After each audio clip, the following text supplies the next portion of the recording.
Hey, Palumbo here with an RX Muscle news update. As most of you have probably seen already with all the other videos that have been put out, Calum Von Moger was in court, which in and of itself is a good sign because that means he was able to speak and be coherent. He had a splint on his arm. So obviously some of the injuries he sustained from jumping out that second-story window and falling to the ground were, thank God, not as terrible as maybe it seemed that they potentially could have been. I mean, who the hell jumps out of a second-story window and really walks away from it? He's very, very lucky in the sense that he only had a damaged arm, and I know he's got some damage to his back, but he's obviously coherent. He's awake. He's able to move around and ambulate himself. So that's a very good sign. It's obviously going to take him probably several months before he's feeling up to snuff again and maybe to his old self, but it's a humbling experience. He obviously underwent a tremendous emotional trauma to himself, and obviously anyone would have to feel the need to, I don't know if he was trying to kill himself or escape from whatever he perceived as being a danger. That's a serious situation, as we all know. But he was in court answering some charges from when he got pulled over by a cop when they searched his car and they found steroids and Viagra and meth in there. And, he made a bunch of excuses up. Obviously his lawyer and him did. Obviously the testosterone he needs for hormone replacement because he's been on steroids his whole life, and the Viagra because he takes the hormone replacement and he can't perform. You got to make up excuses why you have this stuff, right? You have to be able to justify. Obviously you can't justify the meth. I think he said it wasn't his. A friend of his left it in his car. I mean, look, anyone who would criticize him for these excuses, he didn't give names of whose it was. I mean, he's just basically saying it's not mine. I mean, because he doesn't want to have to admit, obviously, that he was, doing meth. I mean, who would want to? You have to at least get behind him on that one. Anyone else who's watching this, if that was in your car and you got pulled over, you would make the exact same rationalizations as to what these things were being used for. He got fined $500. He's going to go to rehab. He obviously needs rehab. I mean, that's obvious. He has a drug problem, and the drug problem was leading to poor decision making on his point.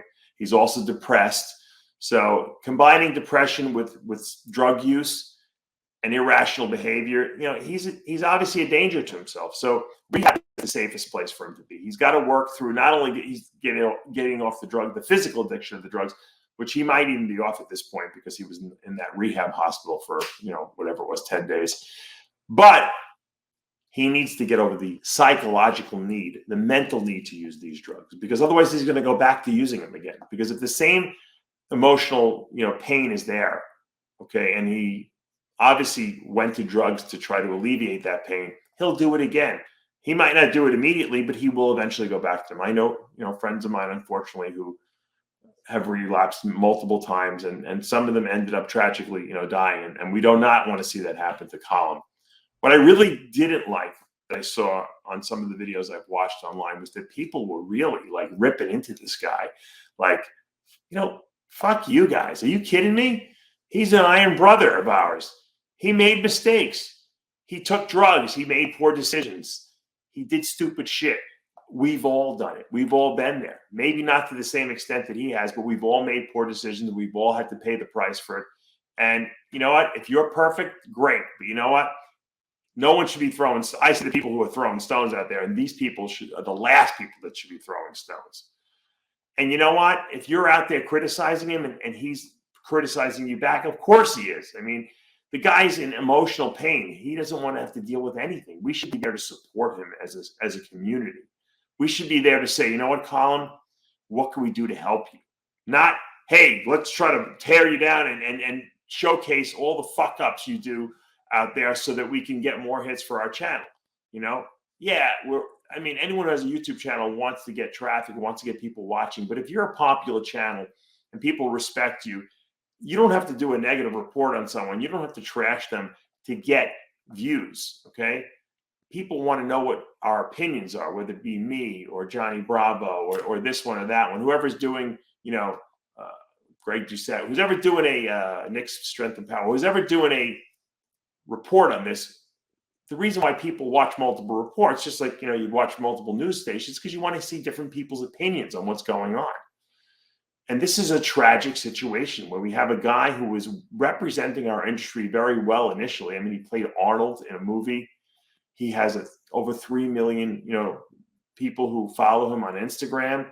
I mean, he's a good-looking guy. This is a guy who could be a role model, to people. This is a guy who could portray our industry in a positive light, and he had a fall.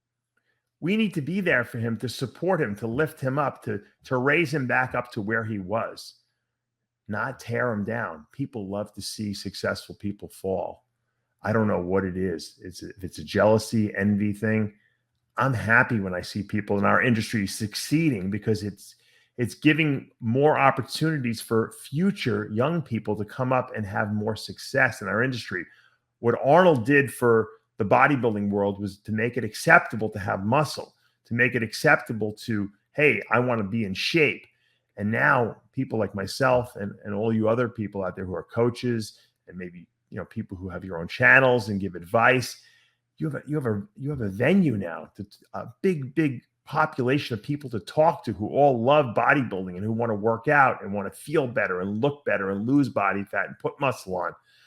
And Calum is going to be one of the people who can help us even get to a higher level, because not only did he have a small movie part and he has potential for Hollywood, but he has a social media following where people follow him. And you know what? The more successful that people in our industry are, the more opportunities there are for all of us to make money and to do well and to pursue that with which we love and make a living from it.